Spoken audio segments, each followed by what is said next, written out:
Another day, another gas tank getaway. Girl, you got the snacks and where are the drinks? Well, we got drinks where we're going. Oh, of course, that is right. Everybody, we are headed to Wolf Mountain Vineyards. Cheers.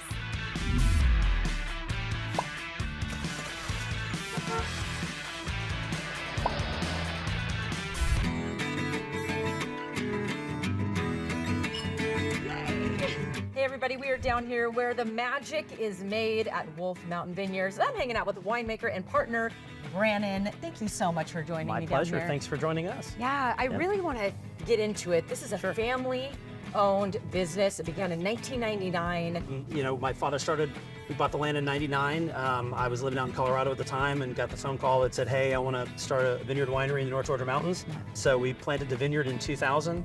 And then the rest, as they say, is history. We opened to the public in 2003. My sister and brother-in-law joined us then, and we just, from that point on, the family just took over, and the results have been fantastic. So. Yeah, making incredible wines, and this is where it happens. You said nature really does its course here. This is the easy part. But there's a lot of work that goes into it before getting to this point. Would you walk us through that process? Because we love a good behind the scenes. Certainly. I mean, the hardest part of my job is being a farmer, and so, farming these grapes here in the North Georgia mountains is not the easiest thing.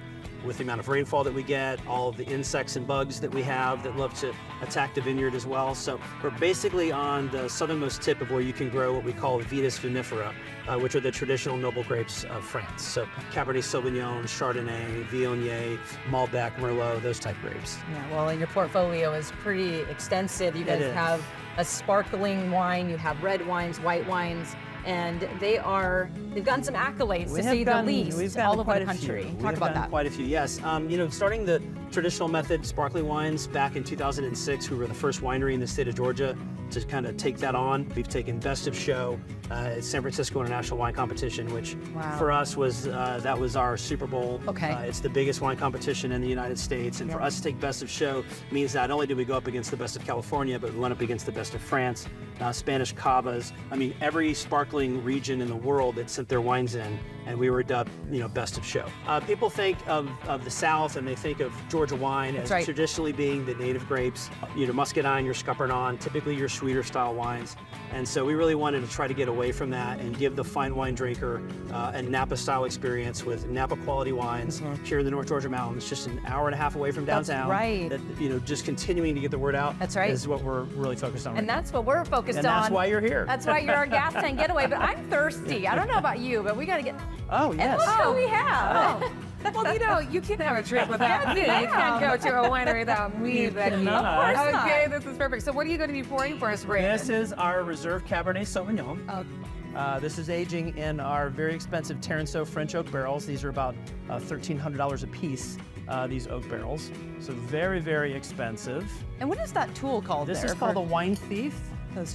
A wine thief. Oh, a wine Like thief. because I'm You are stealing it the out wine. of the barrel. I'll take that. Right? I'm going to stay away from you because it sometimes gets messy. Okay. There you go, sir. All right.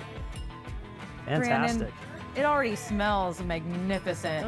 Yeah, just let that aerate in the glass there. Yes. Cheers. Cheers. Well, Steven. Yeah. Your brother-in-law, Brandon, sent me up here with some wine. Thank you for having me on the deck. What I'm really just taken by here is the view, the experience, the greenery around this space. Talk about some of the other things you all do here, because it's not just the wine, this is really an experience. So it is, and we have visitors from all over, primarily the Southeast, but we see folks from all over the country, and the experiences that we try and offer are pretty vast. Like, we have a full-service restaurant, we have a tasting room, we have deck spaces for folks that might just want to come sit, relax, enjoy the view, and kind of, recharge their batteries, I like to say. We've tried very hard to listen to our customers, create spaces that would give them what they seem to want, and create offerings and experiences for what they are looking to do. Yes, I mean, one thing I want to add, if you are not too familiar, in a lot of tasting rooms, I'm gonna just say Napa, Sonoma, maybe some of those more globally known places, do not have full service kitchens. Right. It is really rare to be able to enjoy wine and then go have lunch. And some of those places, it's not even allowed. Thankfully, that is not in the cards for us, and we can have a full service kitchen, full culinary staff, A lot of different options with regards to the tasting room and our menus that we offer there. So we try and have something for everybody. And depending on what you want, you can go 0 to 60 very quickly from the food service side, right? So I want a cheese plate, I want to do a full service lunch. Yes. And so we try and offer all of that stuff. Well, as you stand here, look out over this beautiful scenery. For you, what is so special about this place? It's a cool place to wake up every day and come to work and enjoy people and enjoy providing some hospitality and providing a relief from the outside world, right? Yeah. So like a lot of this is, I call it therapeutic, right? You can come up, have a glass of wine, sit, enjoy the view, be part of family, be part of friends, be part by yourself if you need to. So whatever it is to de-stress and relax and get ready to tackle whatever you're going back home to.